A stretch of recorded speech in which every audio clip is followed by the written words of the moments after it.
Good Friday evening, everyone. I'm Carrie. This is Student Loan Chit-Chat. All right, folks, get ready. This tea could be good. This ran 2 years ago on the Dave Ramsey show. My husband and I have a difficult roommate situation. Get that tea. If you are new to this channel, I welcome you. We like to sit around and listen to Dave Ramsey telephone calls from the past, present, and even into the future. And of course, if you have been here before, you are family. Please make yourself at home. If you have a fireplace or even the imaginary one in your mind, go ahead and light that spark too. All right, folks. You could have been anywhere this Friday evening, but you chose to spend a few minutes with me, and I appreciate that. Let's take a look. My husband and I have a difficult roommate situation. Let's hit it. San Francisco, California is where we go now. Kristen is there. Kristen, Hi, how can we help? Kristen. Hi, Ken. Hi, George. How are you guys doing today? We are having a blast. What's going on with you? Okay, so my call kind of has to do with the last guy who called, but in a different sense. So my husband and I got married, and we moved into a house, and the roommate that was living with him before we got married came with us to the new house, which was fine because it's helped with the bills, so we don't have to cover everything. But now he's basically moved into his girlfriend. She's stayed every night for the last 4 months. She showers here. She washes clothes here. She eats here. But we talked to him about it, said she needs to start paying rent if she's going to stay here that much, because we do pay quite a bit more than him for the bills here. And he said she's a guest. She doesn't need to pay bills. She has to pay bills elsewhere. Well, then he can pay her bills. Yes, it's that classic, you can live here, but you decide to bring your friends with you, then he can pay her bill. Or he can get out. That's my thinking. Him being there, if he came as part of the package, which I wouldn't have even gone for that, but that's just me, okay? I think when you're married, it's hard enough just to establish your own new spouse and situation, much less drag along roommate. But if you have to have a roommate, as she said, it's beneficial to help pay the bills. That's fine. But honestly, that probably should have been established even before he moved in. Hindsight's always 20/20, but no, she should absolutely not just be living there. And we're not really sure what to do, if we should try terminating our lease early, but I know that costs money, or if we should try removing his name off of the lease, if you even know if that's possible. Oh, well, at least a good thing is that it's a lease. So at least there's a countdown, right? There's a countdown. 12 months. Worst case. Oh, boy. Sticky situation here. So what is the lease agreement? What does it say, and who owns that? So the lease agreement is my husband, me, and the roommate. All three of our names are on it, and it's for a year. So we started in June until next June. And then per the regulations, it says that there should not be any subletting, and nobody else besides the people who are on the lease agreement should be living here. That's pretty. That's actually very good. And there's another thing to keep in mind too as to why she shouldn't be living there. There's a liability. It's liability having a fourth person there. Okay, whether it's a slip and fall, whether it's an accidental fire, someone left something on the stove. The more people you have living in a place, the bigger the liability becomes. So that's actually smart that it was even addressed, that no people should be living there. It could be even more specific and say no one is to stay there past 3 nights in a row, up to 14 nights total in the whole year. So no more than 3 nights in a row can be spent there by one guest. All your guests added up total. You cannot have exceeded more than 3 nights and say 14 days. I think I read that once in a lease thing. And that doesn't mean 3 nights per person and 14 days per person. It means total. So choose your guests wisely that you're going to have stay, because the bottom line is you can't have a guest stay at a place more than 14 nights. Any guest, cumulative, not 14 nights for friend A and then 14 nights for friend B. No, it's all your guests combined There cannot be more than 14 nights. I read that in a contract once, and I thought that sounded fair ages ago. Might have been on Dateline. I can't remember. It was one of those things I was reading about how to write good lease agreements. Clear to me. And Yeah, there's your technical out. Have you told him that hey, this is in the lease agreement? no, we haven't told him that. Why? Yeah, that's what you stick on the door. Yet. Who's the I'm waiting enforcer? to see. Who's the actual enforcer in that contract? The enforcer would be our landlord we live about like an hour east of San Francisco, but my landlord lives in LA. Yeah, So well, I'd be on the phone with nobody's the really here to like check. Yeah, well, I mean, your technical out is that clause and the landlord to be your heavy, but this is still going to be a tough conversation. And at some point, we got to be big boys and big girls. This is why when you get married, don't take on a roommate of a buddy, somebody's buddy, friend, whatever. It creates this headache. It's like, I'm getting married and I'm bringing this person with me. Don't do it. Don't do it. And he either does it your way or you get the landlord involved. And the landlord could kick him out and terminate the lease. That's what you might have to do. Now, of course, this was 2 years ago, so I'm sure that situation is done. But, this is important even for today's time age, because, folks, look at the cost of rent and look at how many people are rooming together. See, this is why I tell you, we can learn something even from past videos.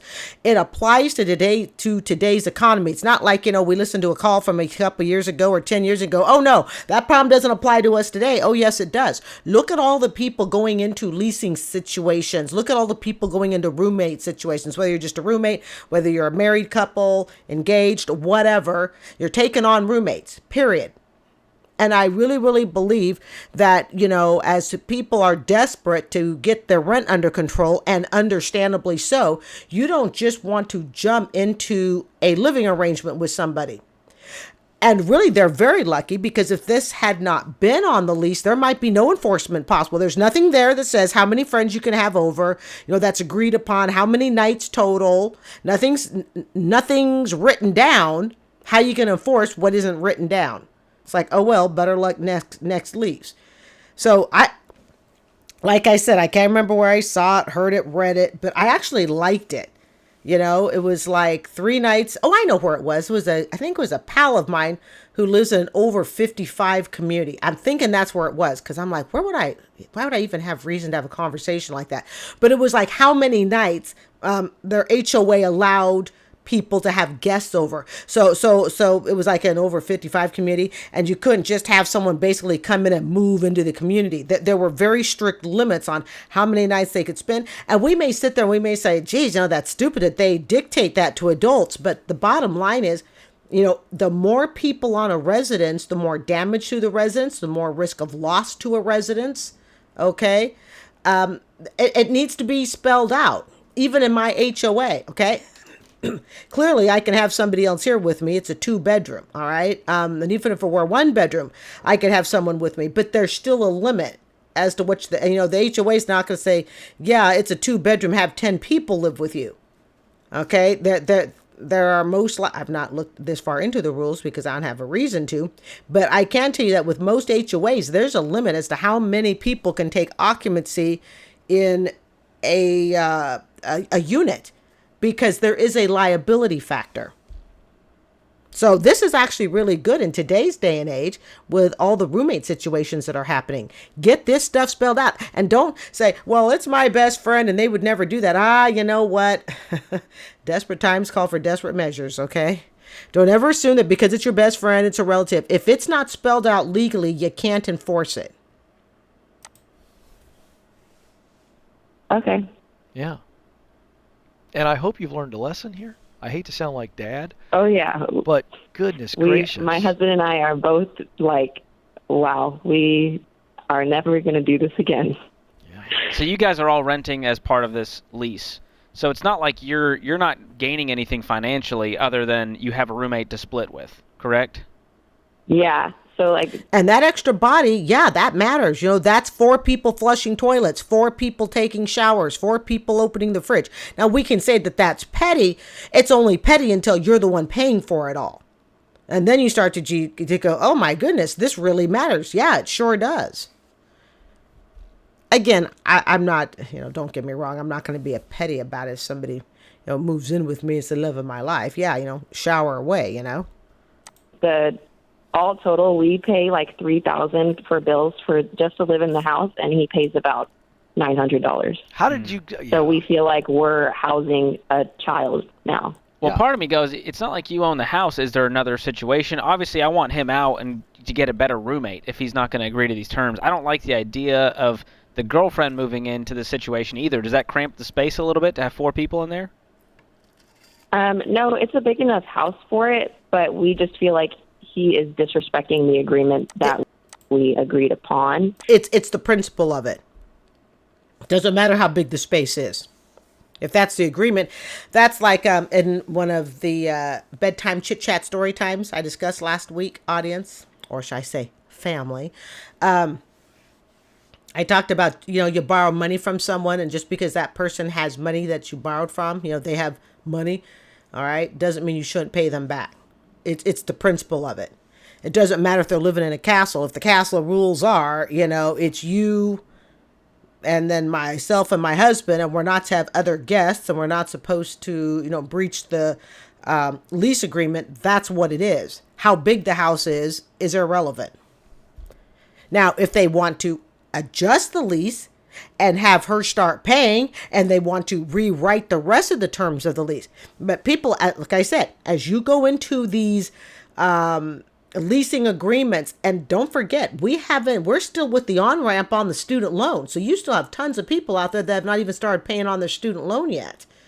It's going to get tight because starting this September, all right, the student loan non-payment starts getting reported to the credit bureaus. Now it's going to start really affecting people when you go look for a place and they pull your credit rating. Okay. And it shows you're behind on student loan payments. People are going to start becoming desperate and might do things they would not normally do, such as take on a roommate, even though you're in a relationship with someone, but you're going to take on a third or maybe even another roommate on top of that, which I certainly would not advise for roommates. Holy cow. Okay. If you're a couple, I wouldn't advise any roommates at all unless you absolutely have to, or it's somebody you absolutely know and trust in every respect. And, money changes things. So that's also part of the problem. And this girl isn't paying anything, and she's staying here for free, which you're not allowed to stay anywhere for free. She's got the greatest gig right now. Yeah. Rent free in your San Francisco.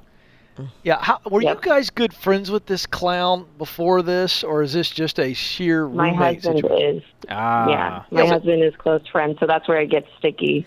I was telling a gal just the other day, I was telling a coworker of mine, I believe, and I got this from our article, I can't say it was just my wonderful genius idea or thought, okay? But I read it in an article. Sometimes the worst roommates are the people who are your best friends. Because when someone is your best friend, they tend to want to go around the rules, around the structures that were put in place to help things go smoothly. Because after all, they're your best friend. They're going on vacation. They expect you to understand, or vice versa, that, you might be a little late with the rent this month. It's Christmas. You're supposed to go travel. It's okay. I'll be a little late with the rent. Spot me, bro. Okay. Sometimes, and like I said, I've read this in an article, the best roommates, they're strictly business. It's not about you and I being friends. We're not enemies, clearly. We live under the same roof, and there has to be a level of trust. But sometimes having that good friend be the roommate that you rely on for their portion of the rent and their what is it? Their duty to follow the leasing contract and all that. Sometimes friends make the worst roommates for this exact reason. Whereas if you have someone who's just a business, it's just a business arrangement. Look, I don't want to delve into your life. You don't want to delve into mine. I'm really not in the same interests, in line of work or, hobbies that you're in. And that's cool. We respect each other. We'll have quiet hour from such to such time. And when someone's home, we respect this. And it's just strictly a roommate situation. I don't feel comfortable enough to ask you for money, and you don't feel comfortable enough to ask me for money. We make sure the bills are paid and we're done. That to me is the most ideal roommate situation. I've always been very fortunate. I've never had a roommate. Unless it was someone that I was in a significant relationship with, I've been very blessed. I've never had a roommate. No, But it I'm like, doesn't. it doesn't No, matter it about doesn't. relationships. Thank you very much, Chris. Can I just tell you, you need to tell your husband what I'm saying. Your husband needs to man up. Didn't we just do a video a few days back on somebody having to man up? That's the one that the wife wants to. She wants to be in control, and she wants her husband to man up. Yet she wants to maintain control. My goodness gracious. If one of my friends was doing this to me, it'd be a one-on-one bro conversation. Come on, man. This isn't you. Your husband. See, and then it creates that crack in the in the relationship. This is why best friends don't always make the best roommates. Whereas if you weren't friends with the person, you're not personal friends. It's just business. Look, these are the agreement to the lease. If you don't like it, you're free to pack your bags and leave. I'm going to report this to the landlord. Let them know what's going on. Okay, much easier when you're not personal friends. But once you become personal friends, it's I got to preserve the friendship, and then you wind up getting used. Husband should be ashamed of himself. You shouldn't even have to be dealing with this. I actually agree with that. This shouldn't even be. Yeah, I agree with that. I'll say, Ken, that you're right on that. He needs to man up and tell this dude, figure it out. You play by the rules or you're out, dude. But this guy is taking advantage of your husband. And her. He is taking advantage of his kindness, or shall I say, Friendship. taking advantage of his lack of confrontation skills or a stomach for confrontation. Am I about right? He's a police officer, so he knows how to have confrontation. I think it's the kindness part that. Well, he needs to Extending take grace off the doesn't always kindness mean hat this. and he needs to Yeah. put on the confrontation hat. I have to be honest. I would not want to get married and have to have my husband's friend move in with us. That's just. I think when you get married, it just needs to be you and your spouse. Now, if they've got kids and stuff, that's different. Obviously, the kids are part of the package. Okay, we're putting that aside. But just, hey, this is my semi-deadbeat roommate. It's like, no, thank you. And pull out the old nightstick, too. You know? I'd be tapping it on my thigh. Hey, man, listen up here. You know, look, this is unfortunate. Well, Ken's saying this. He's being good cop right now. We've got to see a little bit of that bad cop if we want to see the situation be resolved. All right, guys, I'm going to cut this short. It's Friday night. I'm going to get on with the evening. I think we got the gist of this call. All right, people. It is spring break. Spring break has officially started this evening. 1 week to relax. I always leave a mouse on my face. 1 week to relax, one week to chill. Don't worry, I do expect to be here at the computer deck. I got to be honest, folks. I really just think that when people get married, you should not be bringing your adult friends around. I think this is just my belief. The only people that should be moving in with you are either parents that lived with somebody, in the sense of special needs, and that was well known before you got married, okay? Under special situations like that, of course, children, if it is appropriate, again, certain circumstances, depending upon age, needs, and all of that, okay? But just bringing along your semi-deadbeat friend that's kind of like that, what is it? Sort of that extra appendage that you're growing. Nah, I wouldn't do that. It's spring break. Let the party begin. I'm Carrie. This is Student Loan Chit-Chat. I'd like to thank you for spending part of your Friday night with me. You could have been somewhere else, but you chose to sit and listen, and I appreciate you being part of our bedtime chit-chat story time. I hope you will consider subscribing. Folks, I expect to see you here tomorrow on Saturday, here at the computer deck, sometime during the day, at least. That's the plan. Have a great night. Bye.